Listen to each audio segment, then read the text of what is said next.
tome found within the Pack Mage's den was horrid to gaze upon. It was as if the malign knowledge it contained was somehow tangible, and that the mere act of thinking upon it allowed the soul to be tainted.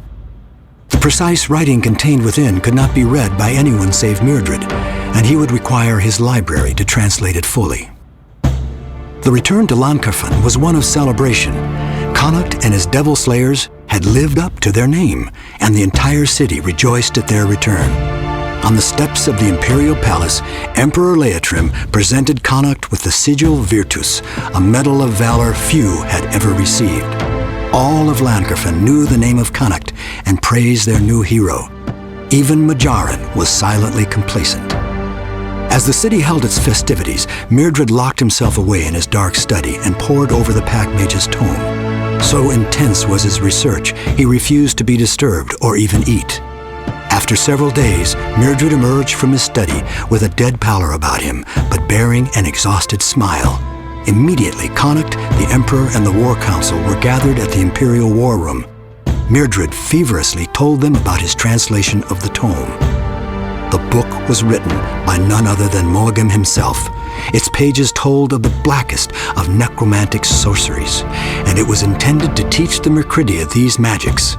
It seemed that Moagam, the one responsible for bringing the Mercrydia into this world 1,000 years previous, still held some sway over them, and he planned to use them to attack Llancarfan.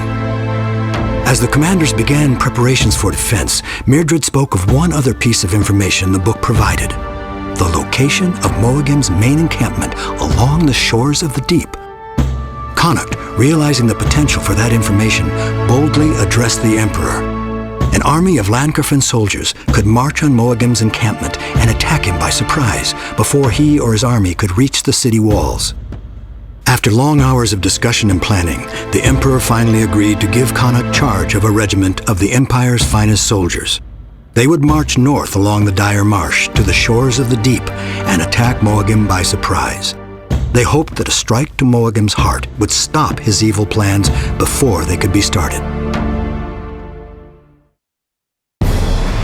After a month of marching, the army of Llancarfan was poised for the assault on Moagam's camp.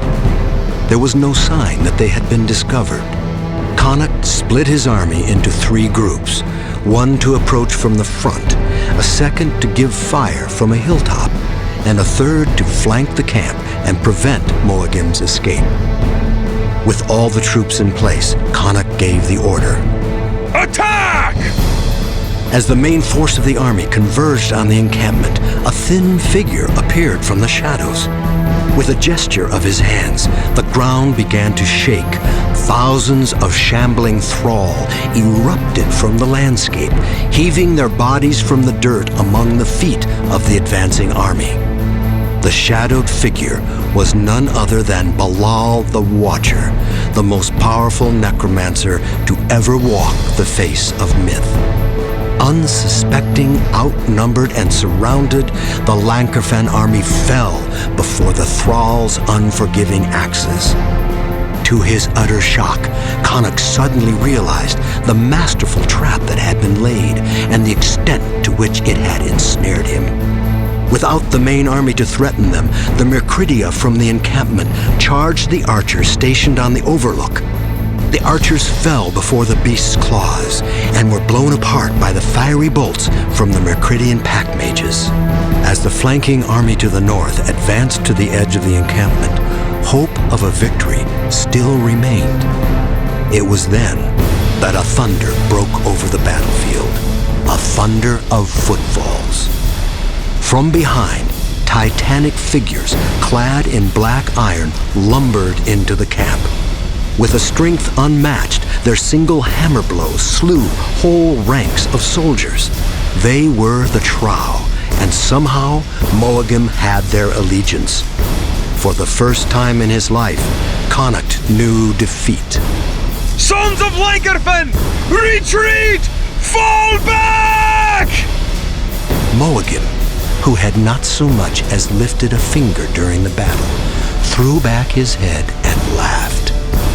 It was a laugh of victory. Moagim's trap was masterful. Much of the army of Lan-Kerfen was decimated. If not for the sacrifices of a few heroes, none of the army would have survived.